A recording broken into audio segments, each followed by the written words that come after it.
This is the Ross Kaminsky Show. You're a great American. Now, Ross Kaminsky. Come on, man. On Denver's talk station, 630 KHOW.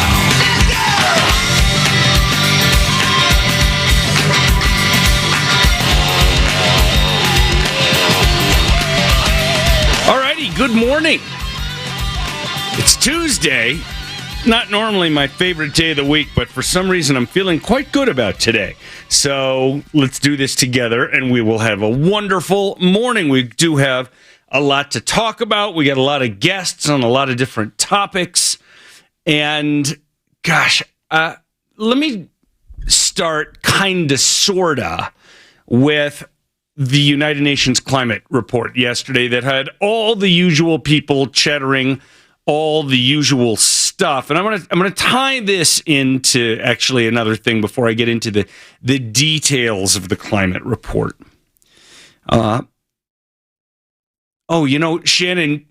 Producer Shannon mentioned to me that today's National S'mores Day. That's definitely worth a mention. First of all, it's way more fun than talking about the climate. And I will just say that I like s'mores. I don't think they're the best thing ever, but I like them. They're from 1 to 10 or 0 to 10, with 0 being blue cheese and 1 being bell pepper. So like anything below 5 is bad and anything above 5 is good. I'd say s'mores are like a 6.7, right? The thing is, typically they're made with Hershey's chocolate bars, which are milk chocolate, and they're like, all right. I got to get some chocolate in me. It's one of the key food groups, along with bacon. You got to have some chocolate, but milk chocolate is kind of like, you need however many units of vitamin D in a day, and you only take half as many as you're supposed to have. And so it's better than getting no vitamin D, right? It's just not like getting a full dose. And that's kind of how I feel about the chocolate that normally goes in s'mores. Now, I should probably just do a better job myself of trying to just go make s'mores with dark chocolate, right? And instead of bitching about the milk chocolate, and then we'd be good. Anyway, happy S'mores Day to everybody who remembers their days in Cub Scouts or Weeblos. Anybody remember Weeblos? Boy Scouts, Girl Scouts, whatever scouting you did, or just camping and having the s'mores by the evening campfire. That is a wonderful part of growing up. I think it's primarily American. I don't normally hear about them in other places, but they probably copied us. But whatever your camping experience was that allowed you to have s'mores, I hope National S'mores Day lets you hearken back and reminisce. Shannon, did you ever have s'mores by a campfire when you were a kid? Of course. He looks at me like, what a stupid question that was, Ross. All right, so that's National S'mores Day. So let's talk about the climate thing. Producer Shannon. Oh, yes? Did we have a request, speaking of the UN? Oh, speaking of the UN, and yes, in fact, we did have a request. Listener Tim sends a note saying, Ross, I'm traveling and hiking for a few weeks in the Republic of Georgia, not to be confused with, the People's Republic of Atlanta, the actual Republic of Georgia, about 6,500 miles from Denver, and it's nice to be able to tune into your show via the iHeartRadio app. I try not to miss your show. Can producer Shannon find the country's national anthem?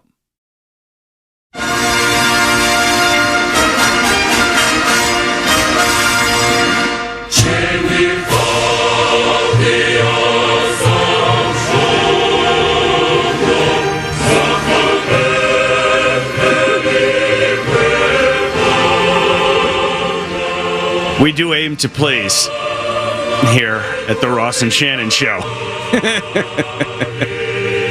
There you go. How about that? Listening almost 7,000 miles away on the app, and you get us to play the national anthem of the country that you're stomping around in. That's service right here on the morning show, although it's not morning where you are. I guess it's late afternoon or something. But enjoy your hike. Don't get hurt. And maybe send us some pictures by email of some good stuff that you were seeing in the Republic of Georgia. Gosh, we are all over the place this morning.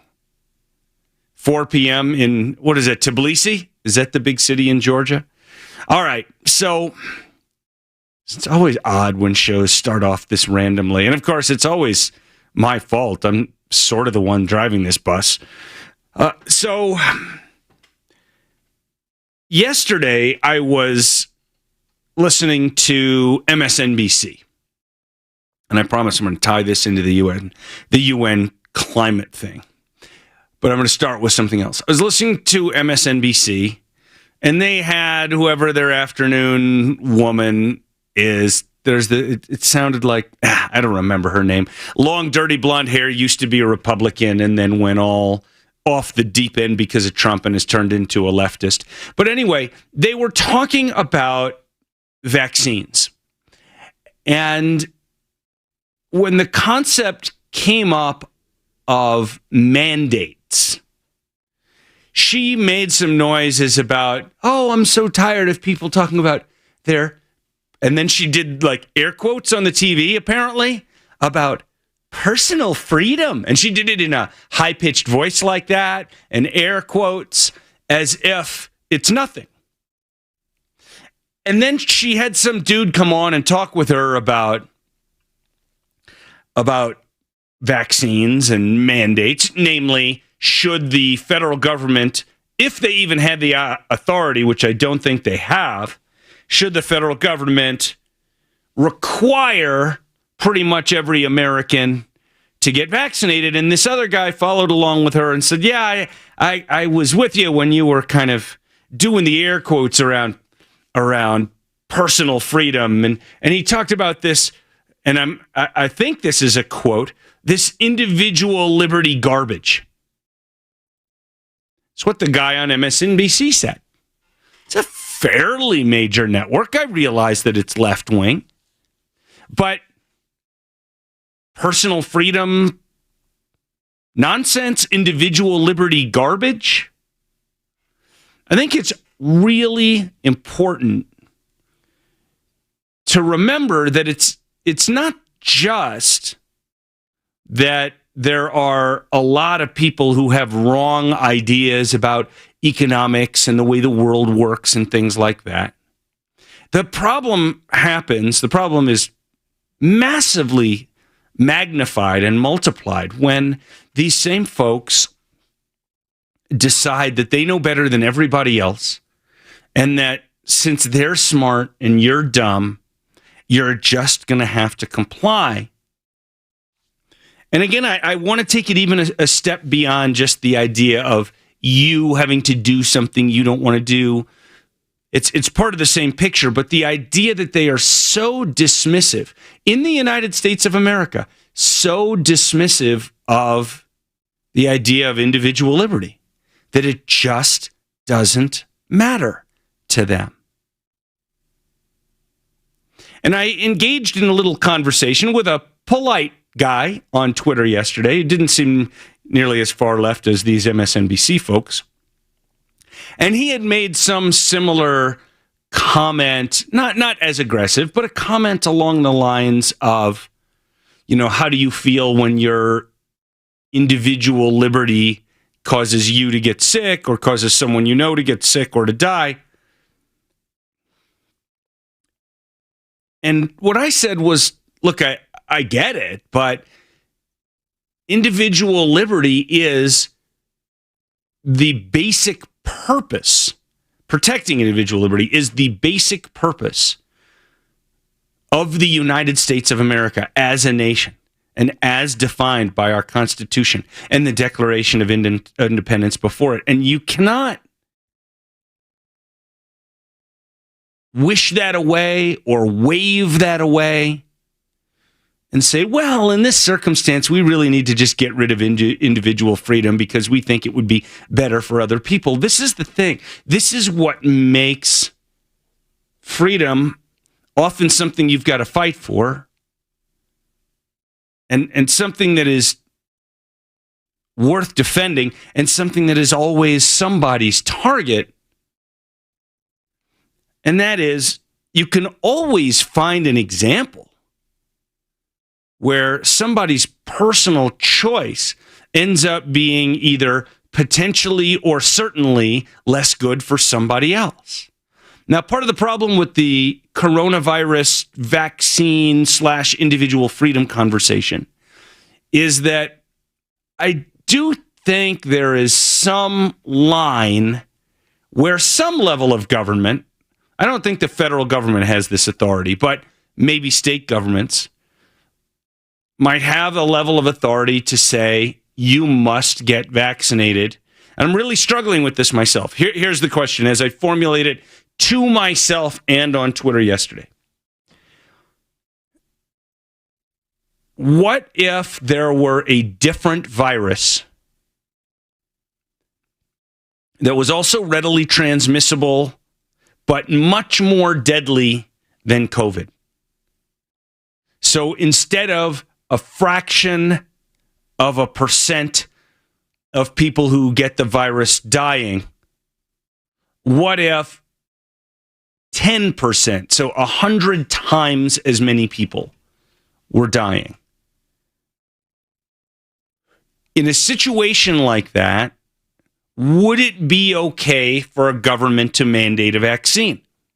I certainly think it would be more difficult politically to push back against government if government was trying to do that. And I'm talking in particular about a state government here. I just don't think the federal government has this authority. Lawyers will fight that out one day. I hope it's not soon. I hope we don't face a virus like that. Once you draw a line, some politician will move it somewhere, or some unelected bureaucrat will move it somewhere. And I really struggle with it. But where we are right now with COVID, and something that I think the left tends to forget, is that people respond to incentives.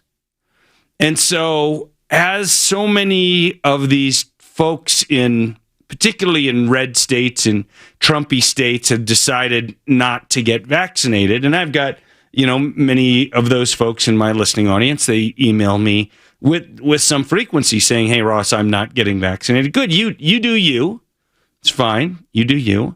But in those states, particularly in the South, there's a lot more new cases and a fair number more of people dying. And whether or not you think it's justified, certainly more and more people are getting scared, and the number of vaccine doses being given without mandates is way, way up because people respond to incentives and people don't want to die. And there's only a certain degree to which somebody is going to be willing to say, I'm going to risk my life because I think getting a vaccine is something a Democrat would want me to do. There are lots of those people. There are still people out there who believe that there are microchips in vaccine. There's idiots everywhere. But at some point, the risk of death or serious illness or death to other people you care about changes their minds. And that's good. And that's the way free markets work. And I've used examples in the previous couple of days along the lines of, do we really need to sacrifice this much? Talking about people who have publicly panned vaccinations as bogus. And they died from COVID. And like I said, I'm not glad that anybody dies. But maybe that's what it takes for other people then to go get the vaccine. And this does take care of itself without a mandate.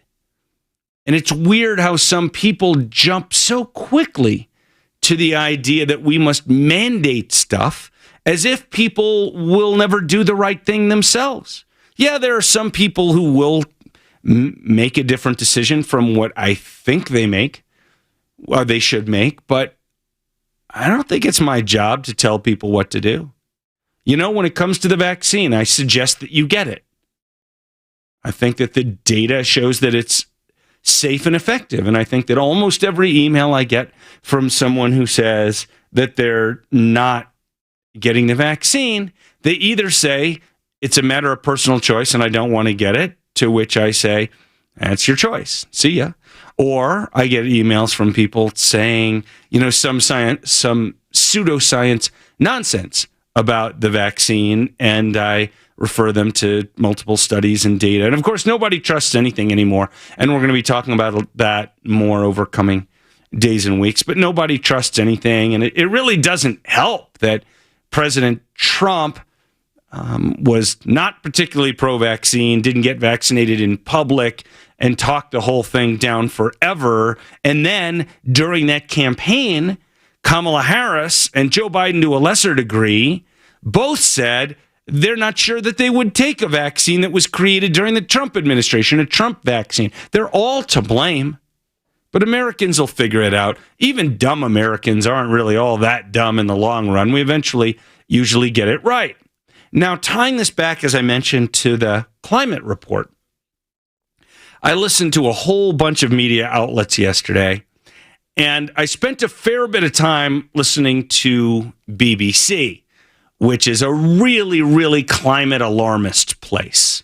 The UN put out a climate report yesterday, which is getting a lot of attention for the most extreme predictions that it makes, even though those predictions are low probability predictions. People are talking about them as if they are the primary prediction of the UN report, which they are not. And in fact, the UN report lowered its estimate of the highest temperature increase within its best guesses of scenarios from 4.5 degrees Celsius in the previous report to 4 degrees Celsius this time as their upper end in the most likely scenarios. It is not nearly as dire a report as almost every media outlet wants you to believe. Anyway, I was listening to BBC yesterday, and this guy came on. No, it was a gal who came on. Actually, I think there were more than one who said the same thing. And the reporter asked them, so what are we going to do about the climate change and global warming and yada, yada, yada? What are we going to do about it? And this person said, we're going to have to drive our cars less, fly on airplanes less, and change what we eat. Now, some people might call me selfish, but my answer to that is not just no, but hell no, and go screw yourself. I am going to live my life. If the planet warms a little bit, we will adapt. My children will adapt. And in the meantime, I am not going to let you, or at least I will do my best to prevent you from turning this into the mechanism by which you give full control over the economy and people's lives to leftist tyrants in government. Because that is really what this is about. Oh, one quick thing. Do not forget, the guy who is Secretary General of the United States right now used to be president of Socialist International. Not making that up. I looked at it. It's on his UN bio. How about that? Next, have you heard the scandal coming from down under? It's fake poos. No, not that down under. KHOW Denver, 630 KHOW. An iHeart radio station. Available everywhere on our free iHeart Radio app. #1 for music, radio, and podcasts.